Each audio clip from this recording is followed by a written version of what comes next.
Hi guys, good morning. Welcome back to my YouTube channel, and we are here at Modesto, California. This is the house of my sister-in-law, and this is our meeting area for another adventure for today. So konti lang kami ngayon because the single ladies, they have work today, and this is a team parenthood yung magkakasama ngayon. We are here at Countryside in California.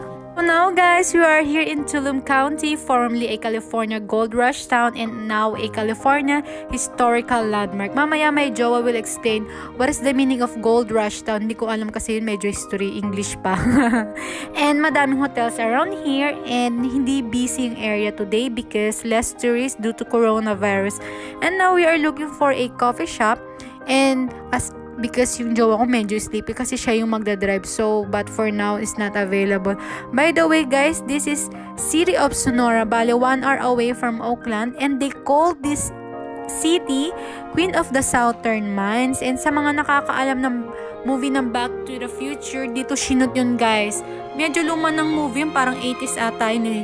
Tapos sabi ng jowa ko, sobrang sikat ng movie na yun kasi nga maganda yung story. Try to watch it. Rush, lots of golds here. Everyone came to California in this area, right by the mountains, because they were finding so much gold, like tons and tons of gold. So like everyone from across the country came to California. All around here? Yeah, so up into the hills and everything. That's why all these towns are here, is come from the gold rush. But is it true that lots of golds here? Oh yeah, people made a lot of money. Oh, that's but then, why. you know, it got oversearched, so there's not as much left. But you can Then still no find more? it. You can still find it. Is it until now you still have like... still gold? Yeah. Yeah, it's still gold. I like that. He's like, is anyone gonna pet me? He's so soft. Yeah. Nice cat.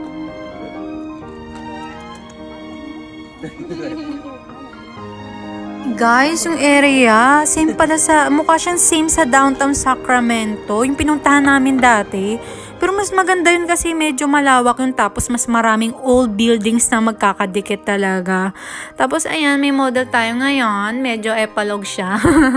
Ayan, mamaya magiging ano natin yan, tour guide, kasi mas marami siyang alam eh. Well, now guys, we are heading to Angels Camp, downtown, another old area, also known as City of Angels in Calaveras County. Hindi ko alam kung bakit they call Angels Kemedu yung name nito, baka mga anghel yung mga tao dito. Event dito guys every May, yung Jumping Frog Jubilee. Yung nilalakaran namin guys, may Walk of Fame yung mga frog dito. Siguro talagang malulupit tumalon yung mga frog dito. Tsaka siguro medyo malalaki siguro yung mga frog. We are here guys at Calaveras Victory State. Sounds like Calaveras. As of now guys, my father-in-law play a drum, but I don't know what kind of drum is that. But he is good playing of that. Hala, Calaveras ako ng Calaveras pala guys. And this area guys, we can see the super duper big trees, and most of them are very old. Like nung panahon pa lang na pausbong pa lang yung Amerika. And this area guys, pwedeng mag-camp dito. And then may river dito, pero hindi na namin pupunta kasi medyo malayo na yun. And also, pwedeng mag-hiking dito, as in parang different type of adventure pwede gawin dito. You know what guys, medyo nag-change na ako. Nature lover na ako ngayon. Kasi dati, city lover ako. Parang mas na-appreciate ko yung beauty ng city, yung mga busy areas, club. Pero ngayon, na-appreciate ko na kung gaano kaganda yung earth natin as in. Kasi siguro na-adapt ko na kung saan ako nakatira. Kasi maraming trees and mountains dito around here in California. So, this park pala guys, they preserve the stunning giant sequoias tree. May redwood park dito pero hindi dito sa area na to. Hindi ko pa lang pupuntahan. As in malalaki din yung puno guys. And this park guys is super accessible to see all these towering trees. May mga bears pala dito guys. Oh my god. Pero ano, wala pa namang bears, kaya mamukhang bears lang like me. Ay nako, medyo hinihingal na ako ngayon guys. And you know, medyo malayo na yung nilakad namin. At pungal-ngalang mali pala yung trail na dinaanan namin. Pungal. So we are going back to right path, going to the big trees. And you know what guys? This is my first time na makapunta sa mga gandang chances of Queenie. I really appreciate talaga. Kadalasan kasi sa mga beach lang ako nakapuntan. Pero nakatry na ako mag-hiking sa Mount Daraitan, tama nga ba? And sa Laguna, I forgot the name. Pero may mga puno pero iba kasi. And ayun nga, malalaki yung puno dito. And the name of the trees guys is Sequoias tree. And there are 26 trees na yung mga talagang as in luma na, and they have different names. Yung iba dito natumba na long time ago, so they have different age. Mamaya my jowa will explain yung tungkol sa mga kapunuan dito kasi ano yun sa kanya yung parang guide. And the weight of the trees here guys is 2,600 tons. Ano ba yung tons na yun? As ano pala, siguro para mas madali, is equivalent to 18 blue whales. O diba, sobrang laki, grabe. I remember tuloy the movie of Giant Slayer. Malalaman agad pala pag big trees guys, kasi yung color ng puno, kulay brown. As in, you can really determine. May mga tao din dito guys, pero hindi as in busy kasi nga may coronavirus. Ayan, parang Pilipino yan sila, kasi hindi ako sure mamaya Chinese pala. Alam nyo na kasi iba-iba yung mga nationalities ng mga tao dito. Oh, it's here, Michael. Tingnan mo, babe. There's something. What? Come here, come here. Look at here, my camera. Look at all What? the dust. Wow, it's the dust. Oh, it's dust here? That's cool. Let me see it on the camera. Probably not good to breathe in. It's like it's coming. Guys, isa yan sa one of the big trees. Natumba na yung for a long time ago. Tingnan nyo, para lang kaming langgam. Ay, by the way, guys, my kids are, and Michael also, they are enjoying walking around here. Kasi parang nag-exercise na kami as in, kasi talagang as in walking marathon. Good for our health.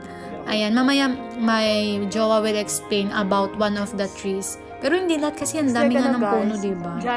Mga puno ng Giant Slayer. What?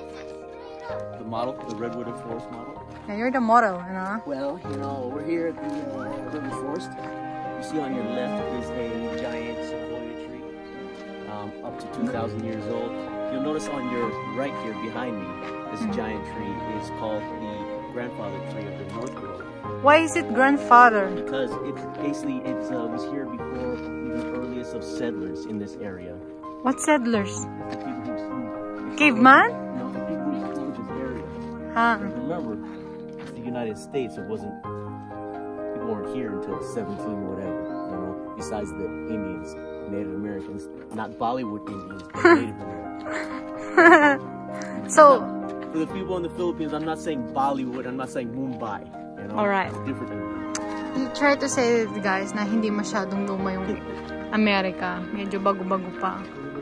Compared to other cities in other countries like in our countries. Sobrang luma ng country natin.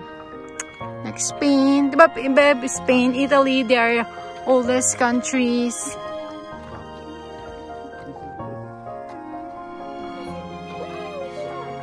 $200 years old. Yeah. Beb. Or it fell 200 years ago. Oh, 200 years ago. Who knows how old it is? Yeah. The father of the forest. They are walking. See this, how big this is. Pinaka-oldest tree here, guys. 200 years ago na natumba na siya, guys. So, ito yung pinaka when the European American came here. Yan. Ang lalaki ng puno, grabe. I don't know if meron tayo ganito sa Pinas, no, guys. Siguro sa mga remote, yung mga hindi kilalang area. Yung mga ganitong window on the past and early Liverpool bars from this spot. Ayan, guys. One of the first large farmhouse share and redwood filter. For the Northwood was discovered, it has been a favorite subject of photographers for over centuries. Favorite spot pala to, guys, na mga, ganda, di ba?